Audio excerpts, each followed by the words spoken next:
Tim Resmo Polres Sinjai menangkap seorang pria mencuri ikan di kawasan tempat pelelangan ikan Lapak, Rabu 29 Juli 2026 pukul 6:19 WITA. TPI Lapak berada di Kelurahan Lapak, Kecamatan Sinjai Utara, Kabupaten Sinjai, Sulawesi Selatan. Pelaku yang diamankan adalah AI, 43 tahun, warga Jalan Veteran, Kelurahan Bajoe, Kecamatan Taniteri-Atang Timur, Kabupaten Bone.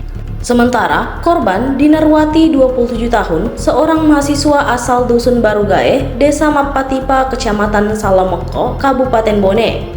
Kasih Humas Polres Sinjai, Ibtu Agus Santoso, mengatakan pencurian tersebut terjadi pada Senin 27 Juli 2026 sekitar pukul 4:20 WITA. Ibtu Agus menjelaskan korban datang ke TPI Lapa dan mendapati ikan miliknya yang disimpan di dalam gabus telah hilang. Setelah memeriksa rekaman CCTV, korban melihat pelaku mengambil ikan tersebut tanpa izin sehingga mengalami kerugian sekitar 1 juta rupiah. Korban kemudian melaporkan pencurian itu ke Polres Sinjai. Mana kronologinya?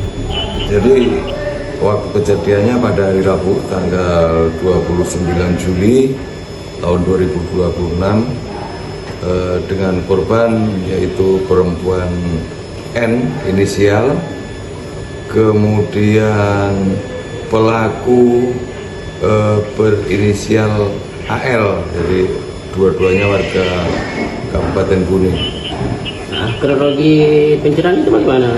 Jadi kronologis kejadiannya awalnya itu korban membeli ikan, kemudian ikannya tersebut disimpan di dalam peti atau gabus. Selang beberapa saat kemudian ikannya tersebut sudah tidak ada, hingga hilangnya ikan tersebut dilaporkan kepada pihak kepolisian. Nah, selanjutnya bagaimana, Pak? Selanjutnya, berdasarkan laporan polisi tersebut, pihak kepolisian melakukan investigasi pendalaman dan dari hasil rekaman CCTV maupun dari keterangan saksi, pelaku berinisial AL sehingga diamankan oleh petugas. Jadi saat ini pelaku itu di mana, Pak? Masih diamankan di Satreskrim untuk dilakukan pendalaman. Imbauannya kepada masyarakat sendiri. Kepada masyarakat agar sama-sama menjaga Kamtibmas, khususnya di wilayah hukum Kabupaten Sinjai sehingga kondusif.